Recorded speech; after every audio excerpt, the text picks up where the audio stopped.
Thank you for being here. Appreciate it. Thank you. Thanks You for look having me. very colorful.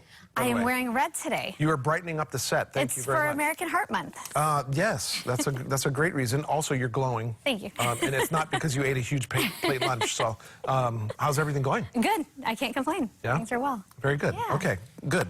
We want to talk about Heart Health Month and risk factors for heart health. Can you help us along? Yeah, so today is a great opportunity to talk about heart health because it's American Heart Health Month, which helps to remind us that cardiovascular disease is the leading cause of death in both men and women in the U.S. Okay. So the statistics are pretty alarming. 1 out of 4 men and women die from cardiovascular disease every year. 1 in 4. That's a shocking statistic. 80% of those are considered preventable. 80%. 80%. Yeah. So that's why it's so important for us to discuss, okay, what exactly are we dealing with? What are my own risk factors? What are the symptoms and what can I do? Okay. So we're going to talk a little bit about what cardiovascular disease actually is. Okay. So cardiovascular disease is a disease that affects the blood vessels as well as the heart and can manifest in all sorts of ways. But heart attacks and strokes are obviously some of the more dangerous ones. So we'll be talking about those. Okay, and a lot of people don't really know the difference between those two.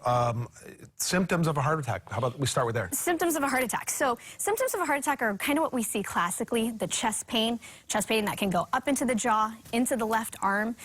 It can be associated or it can be with other symptoms on their own, such as shortness of breath, nausea, vomiting, feeling lightheaded or dizzy, even having something called diuresis, which is profuse sweating. So really being familiar with those symptoms is important. But symptoms can be atypical, particularly in women.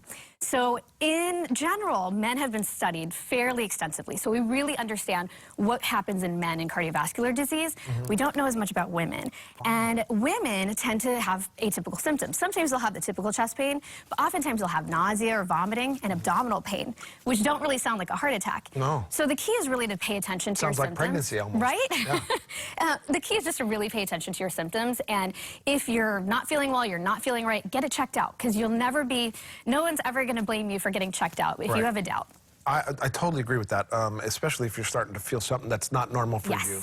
And if you're not pregnant and you're having some of those symptoms, then that's also not normal. So thank you on that. How about some symptoms for stroke? Stroke. So there's actually an acronym that's great to remember. It's called BFAST. Okay. So F stands for facial droop, so if there's any drooping that you notice on the face. A stands for arm weakness, and that could be weakness anywhere, not necessarily just the arm. Any sort of new neurological deficit, which would be weakness, suddenly one side of your body goes numb or goes weak, or your leg goes numb or weak. Speech difficulties, that would be slurring of your speech. Suddenly somebody starts talking a little funny or they're not making sense.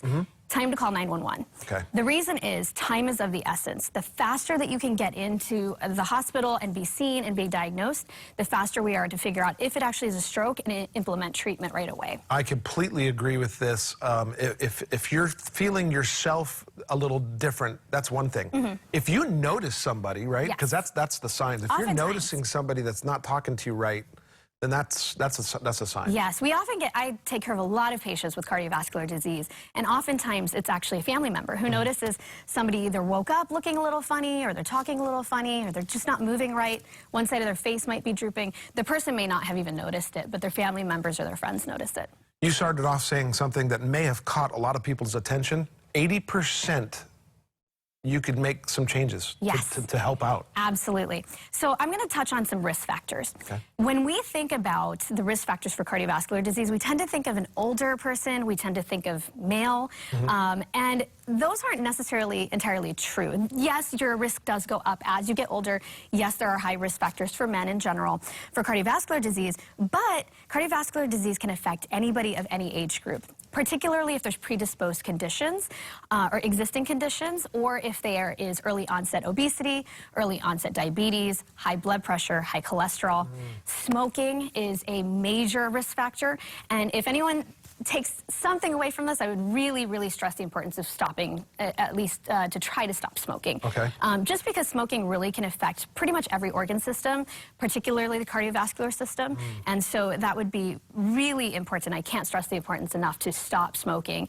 And I know it's easier said than done, but this would be a time using this month as a reminder. We're just about out of time, but I do want to know something about broken heart syndrome. So broken heart syndrome, it's a really interesting manifestation from stress. You can actually break your heart. So it causes a pathology that's similar to a heart attack. And so it's from stress, immense stress, that causes part of the heart to stop working.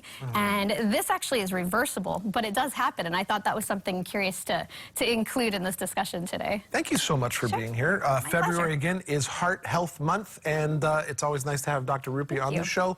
All this information, by the way, will be on our website shortly after the show, and so you can check out what she had to say and some of her tidbits. So thank you so much. Thank you. Thanks for having me.